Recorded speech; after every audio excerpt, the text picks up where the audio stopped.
Samantala, mahigit 8,000 pamilya na apektado ng bagyong Pablo. Mahigit 3,000 pasahero naman ang stranded sa mga pier. Mula sa NDRMC headquarters sa Camp-Aguinaldo, may live report si Laban Yuver. Tama kaigan, no? As of 6 a.m., 8,283 families o 41,608 persons mula sa Region 8, 10, 11, and 13 ang apektado po nitong bagyong Pablo. 3,406 ang stranded na pasahero, 133 na rolling cargos, 87 vessels, and 48 motor bunkers po ang stranded din po sa mga port na nakakalat po sa buong Pilipinas. 21,905 katao o 4,758 pamilya naman po ang nasa evacuation center mula po sa Caraga, Region 10 at Region 11, 54 evacuation centers naman po ang kasalukuyang ginagamit ngayon. Sa kabuuan, 972 ang nakahanda sa Surigao at Davao na evacuation center at 6 na pong evacuation centers naman po sa Iligan City. 80 flights naman daw po ang kanselado dahil sa bagyong Pablo. Naka-alerto naman ang mga Regional Disaster NSK Reduction Management Council, gayon din po ang 8th Infantry Division, PNP at mga quick response team kung sakasakaling kailanganin po ang kanilang tulong. Nakahanda rin po ang quick response team ng DSWD kung saan meron po silang ready ng mga pagkain at mga non-food items na handang ipamigay sa mga biktima. Ayan, naka-standby din po ang 7 search and rescue teams ng Philippine Armed Forces at 53rd Search and Rescue Squadron para po sa pagbibigay ng asiste sa ating mga kapusong maapektuhan ng bagyong Pablo. At ngayong umaga, makakasama po natin ang isang oras lang nakatulog pero talagang alive na alive pa rin at handang tumulong sa ating mga kapuso na apektado ng bagyong Pablo. Nandito po kasama na natin si Undersecretary Benito Ramos. Sir, nako, magandang umaga sa inyo. Maganda pa ba umaga nyo? Yes, maganda ngayon ang umaga ko dahil awa ng Diyos sa oras na ito wala tayong casualties, walang injury at wala rin missing. Gusto ko magpasalamat dito sa lokal na pamahalaan dahil maagap sila na tumugon sa pangangailangan ng ating mga kababayan. Kaya umaabot na ng 8,000 families ang nailikas nag-evacuate dyan sa Eastern Seaboard ng Mindanao. Okay. Sir, narinig ko po sa via DZBB, sa Hinatuan, may sinasabi po doon si Engineer Josephine Labiceros, yung tao doon, sinasabi niya na parang may konti silang problema sa pagkain ng mga ating mga evacuees. Ano po yung pwede nating gawin kaya kung sakasakali doon sa problema niyo? Kasama natin ngayon sa Operation Center itong DSWD at nakapaghanda sila ng pagkain.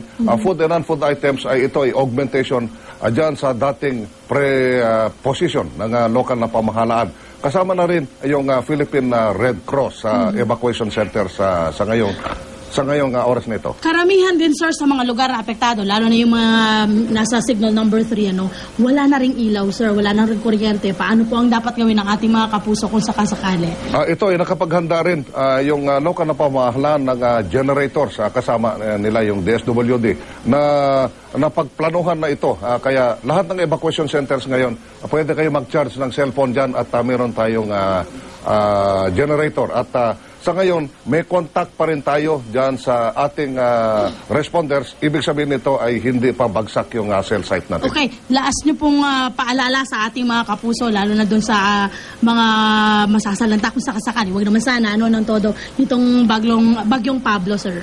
Yes, sa ating mga kababayan, ipagpatuloy lang natin ang magiging alerto dahil kaninang umaga, ng alas 4:45 ay naglandfall ito sa Baganga ng Davao Oriental. So, 6 ito na munisipyo, yung boundary ito ng Surigao Sur at saka Davao Oriental.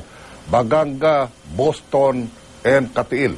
At yung nakasali rin dito dahil sa lawak ng kanyang diameter, yung Bislig City, Hinatuan, at saka itong Lianga.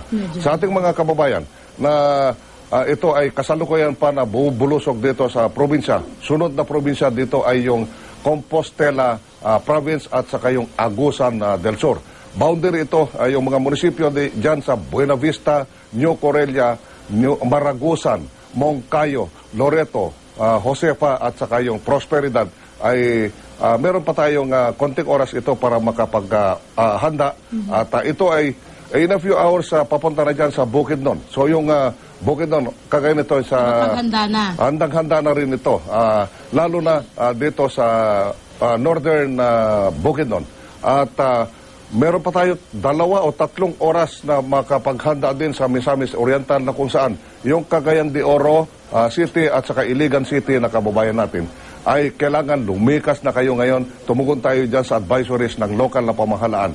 Specifically, yung 4 na rivers, yung Cagayan de Oro River, Iponan River, at yung Agus River dyan sa Iligan at saka yung Mandulug River. I know, wala na kayo dyan sa gilid ng 4 na rivers na ito. Gusto ko lang i-remind yung ating mga kababayan, lalo na dyan sa Iligan, yung upper and lower Hinaplanon. Sana wala ng tao dyan sa Bayog Island at saka yung Orchids subdivision nandyan sa bunganga nitong Makasan, ditong river na ito sa Iligan. Okay, maraming salamat sir. By heart ha, memorya niyo po yung mga lugar na talagang apektado nitong bagyo. At syempre mga kapuso, yan muna ang aming update mula dito sa NDRRMC. Balik po muna tayo sa studio. Maraming salamat, Love Annuver.